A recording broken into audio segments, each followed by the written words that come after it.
Besides peanut butter ice cream and motorcycles, Penny's favorite thing in the world was being right and getting to crow about it. Now, if Noah could keep acting like the perfect boyfriend he'd promised to be, then Penny would be proven wrong and Kaylee's story would have a happy ending. Here, Penny thrust a dress toward Kaylee. "Oh, Penny, you're the best!" As soon as she accepted the hanger, Kaylee knew it was the one. The dress was simple and elegant and just perfect. Pressing it against her front, she did a little spin, her happiness bubbling out of her. The dress felt silky and sinfully good under her hand, and she couldn't help but remember all the thrift store hand-me-downs she'd had growing up, all the thin coats and musty-smelling boots and scratchy blankets that never managed to be warm enough. The memory of that bone-deep cold was the main reason she'd fought so hard to be here in California, a place where winter never came. Penny snorted a laugh. "What's with the dress dancing? Are you trying to be an ethnically ambiguous Sleeping Beauty right now, since that makes me the helpful rodent? I'm not loving this theme." "No," Kaylee huffed, although she couldn't hold a straight face. "You're the twittery bird." Grinning, she dodged Penny's mock punch and twirled around the bedroom again.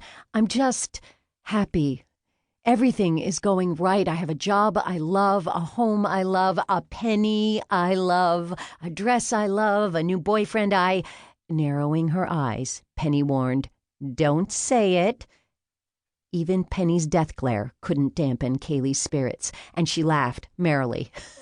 "A new boyfriend I could really, really come to like? How about that?" Penny made a skeptical sound.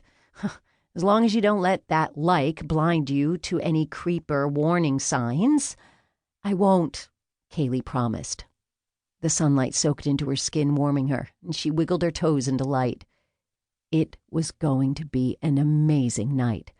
She could just feel it. "You really are a Disney prince," she blurted.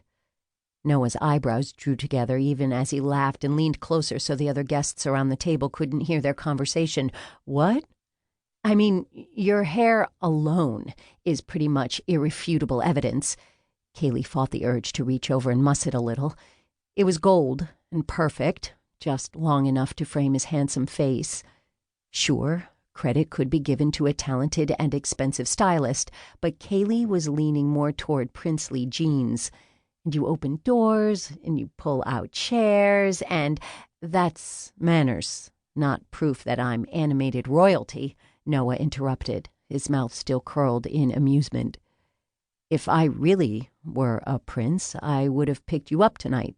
That was very unprincely of me." Kaylee waved off his apology as she leaned to the side, giving the server room to place a delicate cup holding her after-dinner coffee in front of her. After thanking her, Kaylee turned back to Noah. "You had a meeting, and you offered to send a car. I don't think that qualifies as being rude." With a playful frown, he said, "An offer you turned down? I hate that you have to make that drive back home alone." As smitten as she was with Noah, she had to roll her eyes at that. "It's a 30-minute drive. I'll survive." Kaylee didn't mention that the seed of doubt Penny had planted had prompted her to decline. It made her feel safer to have her own transportation, just in case. "Not that I'll need to escape," she thought, taking in Noah's warm smile and amused blue eyes.